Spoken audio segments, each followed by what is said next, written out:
Dear students, good morning. Dear students, class 7th में हिंदी भाषा मादरी में 12 चैप्टर हैं जिसका नाम है परीक्षा पढ़ रहे हैं। यह चैप्टर हिंदी के श्रेष्ठ लेखक मुंशी प्रेमचंद द्वारा लिखित है। मुंशी प्रेमचंद श्रेष्ठ उपन्यासकार माने जाते हैं। मुंशी प्रेमचंद को कलम का जादूगर भी कहा जाता है। मुंशी प्रेमचंद ने अपनी कहानियों, अपने उपन्यासों के माध्यम से हिंदी जगत में एक नया स्थान प्राप्त किया है। मुंशी प्रेमचंद ने अपने उपन्यासों के माध्यम से हिंदी जगत को प्रकाशित किया है।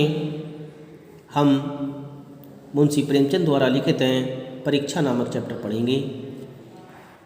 किसी भी उच्च पद पर नियुक्त करने से पूर्व अभ्यर्थी में क्या क्या गुण होने चाहिए, यही इस कहानी में समझाया गया है। जब हम किसी उच्च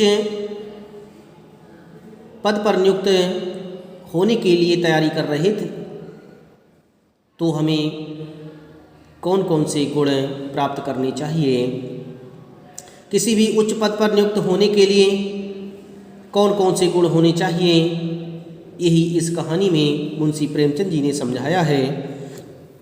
जिसके मन में गरीबों के लिए दया और सहानुभूति है, वह अपने धर्म से कभी पीछे नहीं हटेगा। लेखक कहता है कि जिसके मन में गरीबों के प्रति दया होती है, उनके प्रति सहानुभूति होती है, वह कभी भी अपने धर्म के मार्ग से पीछे नहीं हटता है, वह हमेशा धर्म का पालन करता है।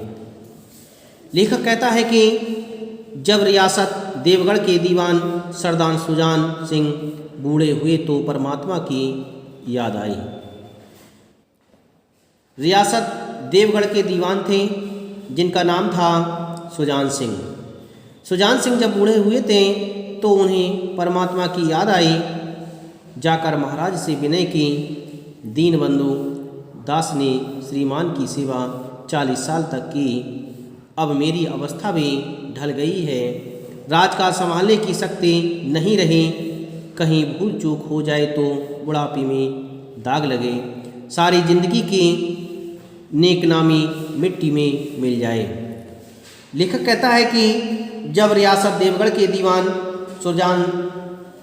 सुजान सिंह बूढ़े हो गए थे तब उन्हें परमात्मा की याद आई, क्योंकि व्यक्ति बुढ़ापे में ही ईश्वर को अधिक याद करता है। उन्होंने जाकर के महाराज से विनती की। महाराज से कहा कि दीनबंधु उसे कहते हैं जो दीनों पर दया करने वाला होता है, जो गरीबों की सहायता करने वाला होता है, उसे दीनबंधु कहा जाता है। दीनबंधु दास ने श्रीमान की सेवा 40 साल तक की है। उन्होंने महाराज से कहा कि मैंने आपकी सेवा 40 वर्षों तक की है, अब मेरी उम्र भी ढल गई है, अब मैं बुढ़ापे की ओर अग्रसर हो गया हूँ, राज का संभालने की अब मुझ में शक्ति नहीं रही है,